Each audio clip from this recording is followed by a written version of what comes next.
এটা হচ্ছে আমাদের কদমতলী মাঠ। আমরা ছোটোবেলায় যে মাঠে খেলতে খেলতে বড় হয়েছি। একটা সময় এই মাঠ দখল করার জন্য সকাল 6টার সময় এসে এই যে পিচটা দেখতে পাচ্ছেন ওখানে স্টাম্প আমরা গ্যারেজে দিতাম যেন অন্যকে দখল করতে না পারে। আর এখন দেখুন মাঠ সকাল বিকাল সবসময় পড়ে থাকে। এখন আর বাচ্চারা খেলাধুলা করে না, ওদের কাছে ওই যে স্বাধীন ফোনে অনলাইনে চ্যাটিং ম্যাটিং, তারপর গেম টেম, এগুলোই।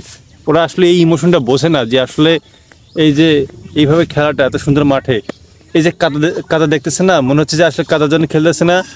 আমাদের সময় এই কাদার মধ্যে আমরা কী করতাম, ওখানে বালু দিয়ে আমরা খেলা শুরু করতাম।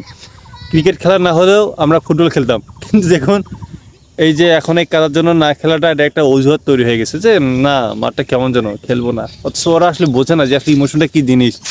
এই যে দেখুন মাঠটা, এটা হচ্ছে আমাদের কদমতলী মাঠ। ওই যে যে জায়গাগুলোতে আপনারা দেখতে পাচ্ছেন গুচ্ছগ্রাম, ওই জায়গাগুলোতে দুটা বিশাল বড় বড় বটগাছ ছিল। যখন অনেক তীব্র রোদ থাকতো, আমরা রেস্ট নেওয়ার জন্য ওই নিচে আমরা বসতাম, ওখানে স্কোরবোর্ড থাকতো, লেখালেখি হতো।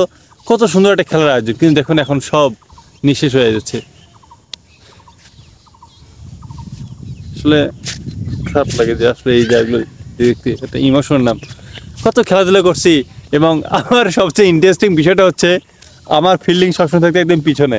এই যে ব্যাটসম্যানের পেছনে যে জায়গাটা থাকতো না, যে পেছনে কিপারের পেছনে যেখানে দাঁড়ায়, আবার ওখানে মানুষেরা বলে ওপেনিং ব্যাটসম্যান, কিন্তু আমাকে বলতো ওপেনিং ফিল্ডিং। কারণ সবার আগে ফিল্ডিংয়ের নামটা হচ্ছে আমি, এবং আমি সবসময় দাঁড়াতাম হচ্ছে পিছনে, এবং আমাকে ওখানেই রাখতো যে আমার জন্য নাকি ওটা নাকি পারফেক্ট জায়গা।